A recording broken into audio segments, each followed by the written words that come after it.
ہم فزکس میں پڑھتے تھے ویٹ کی definition, weight is equal to mass into gravitational force, W is equal to M into G.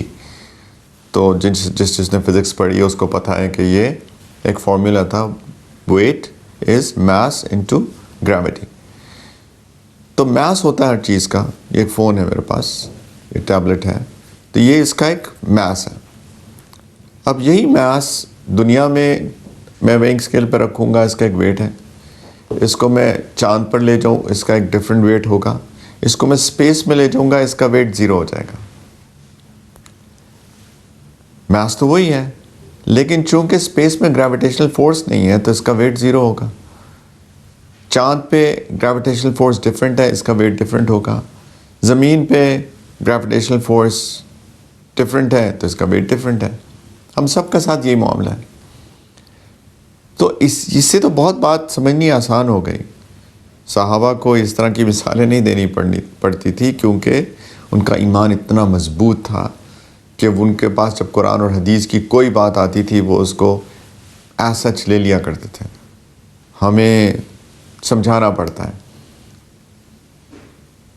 تو یہ گریویٹیشنل فورس کیا ہے؟ یہ ایمان ہے. میاس ہر عمل کا وہی ہوگا، لیکن اگر خدا نخواستہ کسی کے پاس ایمان نہیں ہے تو یہ گریویٹیشنل فورس جو کہ ایمان ہے یہاں پر وہ نہیں ہے، 0 ہے. تو میاس انٹو 0، کوئی بھی عمل ہو انٹو 0، ویٹ اس کا 0 ہوگا. بہت سمپل ہے، فزکس کا فارمولا ہے، سمجھنا مشکل نہیں ہے اس کو. کہ کوئی بھی عمل ہو، دو لوگ ایک ہی عمل کریں، اس کا ایمان ہے، اس کا ایمان نہیں ہے. تو ایمان اگر 0 ہوگا تو یہ عمل انٹو 0 از 0، ویٹ 0 ہے، اس کا کوئی وزن نہیں ہوگا. اور دوسرا بندہ، اس کا ایمان کتنا مضبوط ہے، کتنا خالص ہے، ڈپینڈنگ آن دیٹ، تو اس کا یہ جو گریویٹیشنل فورس جو کہ ایمان ہے اس کا فیکٹر ڈفرینٹ ہوگا، تو اس کا ویٹ بھی ڈفرینٹ ہوگا، اس کا وزن ڈفرینٹ ہوگا. تو اعمال کا وزن ہوگا. تو اب ہمیں سمجھ میں آ رہی ہے ایمان کتنا اہم ہے اور ایمان کی مضبوطی کتنی اہم ہے. یہ ایمان کانسٹنٹ نہیں رہتا. اس کے اوپر پوری فقہاء نے ایک بحث کی ہے. میں اس بحث میں نہیں جا رہا، اس کے اندر اختلاف رائے ہے، علماء کا ڈفرینس آف اوپینین ہے. ایک اوپینین یہ ہے کہ ایمان ایک جیسا رہتا ہے، نور ایمان بدلتا رہتا ہے. اس کی جو لائٹ ہے، اس کی جو حلاوت ہے، جو اس کی سویٹنس ہے، اس کی جو فیلنگ ہے، وہ ڈیفرنٹ ہوتی رہتی ہے. لیکن ایک اوپینین یہ ہے کہ ایمان اٹ سیلف اوپر نیچے ہوتا رہتا ہے. ایمان ایک جیسا نہیں رہتا، کانسٹنٹ نہیں رہتا.